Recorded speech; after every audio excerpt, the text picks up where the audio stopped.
নমস্কার বন্ধুরা, do online easily YouTube চ্যানেলে সবাইকে স্বাগত জানিয়ে আবার একটি চাকরির খবর নিয়ে আপনাদের সামনে হাজির হলাম। তো বন্ধুরা, আজকে যে চাকরিটি নিয়ে বলতে চলেছি তো সেটি হলো পশ্চিমবঙ্গের শ্রম দপ্তরে ইন্টারভিউর মাধ্যমে নিয়োগ করা হবে। কোনো লিখিত পরীক্ষা কিন্তু এখানে নেওয়া হবে না। তো আপনারা পুরো ইনফরমেশনটি দেখে নিন। ইনফরমেশনটি দেখার আগে অবশ্যই চ্যানেলটিকে সাবস্ক্রাইব করে রাখুন।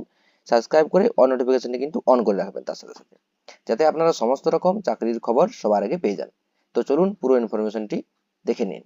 তো দেখুন, আমি যে শ্রম দপ্তরের অফিসিয়াল ওয়েবসাইট, সেই অফিসিয়াল ওয়েবসাইটে আসি। সেখানে যে রিক্রুটমেন্ট বলে যে অপশনটি আছে বা রিক্রুটমেন্টের যে পোর্টটি আছে, সেই পোর্টে যাওয়ার পরে আপনারা নিচের দিকে দেখতে পাবেন যে 26 নম্বরে একটু কিন্তু নোটিফিকেশন দেওয়া হয়েছে।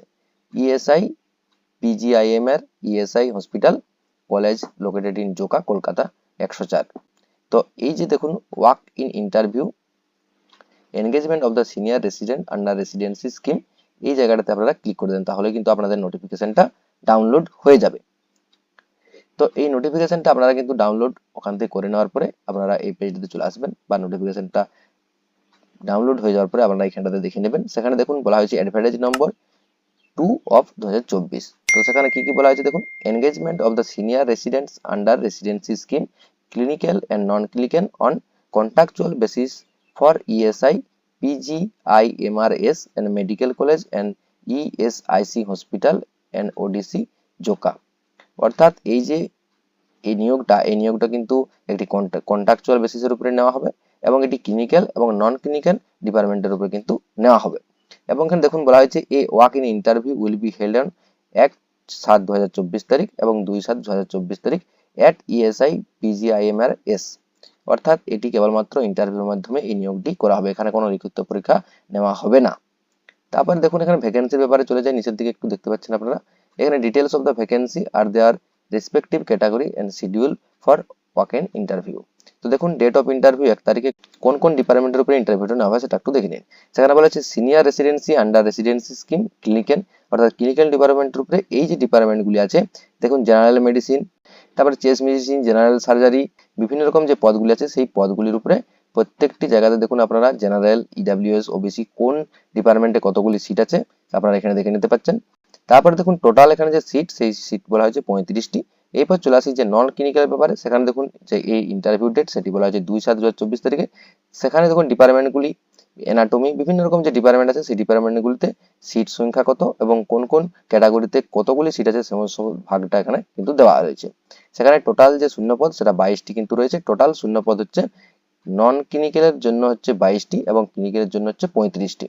এরপর দেখুন বলা হয়েছে এখানে এজ লিমিট, ক্লিনিক্যাল এবং নন ক্লিনিক্যালের জন্য যে এজ লিমিট ধরা হয়েছে সেখানে 45 বছরের নিচে হলেই কিন্তু আপনারা এখানে আবেদন করতে পারবেন।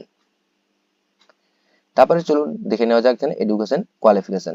সেখানে দুটি পোস্টের জন্য এডুকেশন কোয়ালিফিকেশন কি চাওয়া হয়েছে দেখুন, এখানে বলা হয়েছে যে medical PG degree in concern, অর্থাৎ আপনাদের কিন্তু মেডিকেল পিজি ডিগ্রি থাকতে হবে।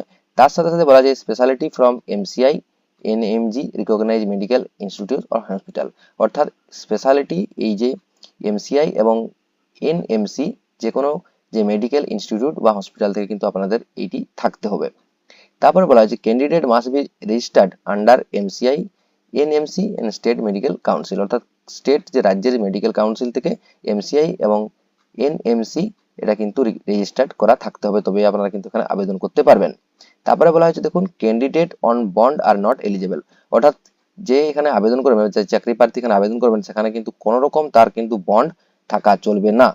Candidate needs to provide bond clearance certificate from the appointing authority who has completed compulsory post of PG bond service, অর্থাৎ তাকে যে বন্ড ক্লিয়ারেন্স, সেই ক্লিয়ারেন্স কিন্তু সার্টিফিকেট থাকতে হবে, তবেই আপনারা কিন্তু এখানে আবেদন করতে পারবেন। এরপর চলে আসি বেতনক্রমটা। দুটো পদের জন্যই, যে নন ক্লিনিক্যাল এবং ক্লিনিক্যাল, এই দুটি পদের জন্যই বা পোস্টের জন্য যে বেতনটি করা হয়েছে সেই বেতনটি হচ্ছে 1,40,139 টাকা কিন্তু আপনাদেরকে মান্থলি পে করা হবে। আবার বলি, এটা কিন্তু টোটালি কন্ট্রাকচুয়াল বেসিসের উপরে নিয়োগটা করা হচ্ছে। তারপরে দেখুন 4 নম্বরে বলা হচ্ছে টার্ম এন্ড কন্ডিশন। সেখানে বিভিন্ন রকম টার্ম এন্ড কন্ডিশন, তার মধ্যে আপনাদের কতগুলি বলে দিচ্ছি। সেখানে দেখুন বলা হয়েছে TA DA will be admissible for the joining and other purpose, অর্থাৎ কোন রকম টিএ এবং ডিএ কিন্তু আপনাদেরকে দেওয়া হবে না। তারপরে দেখুন এখানে বলা হচ্ছে private practice of any kind will be not be allowed, অর্থাৎ আপনাদের কিন্তু কোনো রকম চেম্বার বা আপনাদের কোনো পার্সোনাল আপনারা প্র্যাকটিস করতে পারবেন না, তবে এখানে কিন্তু আবেদন করবেন বা আপনাদেরকে কিন্তু আবেদনের জন্য এখানে যোগ্য বলে মনে করা হবে। এরপর দেখুন এখানে বলা হয়েছে যে এফ এতে candidate selected for engagements will be executor of the contract on a stamp paper of R S 100, অর্থাৎ আপনাদের যে এই কন্ট্রাক্টটা হবে সেটা কিন্তু 100 টাকার একটি স্ট্যাম্প পেপারে কিন্তু সেটা লেখা থাকবে, অর্থাৎ আপনাদেরকে একটু 100 টাকার স্ট্যাম্প পেপার কিন্তু এটা কন্ট্রাক্ট হিসাবে করে নেওয়া হবে। তারপরে দেখুন এখানে বলা হয়েছে আপনাদেরকে এখানে আবেদনের পরে যে আপনারা যদি সিলেক্ট হন সেক্ষেত্রে আপনাদেরকে 32,000 টাকা কিন্তু একটি সিকিউরিটি মানি এখানে ডিপোজিট করতে হবে।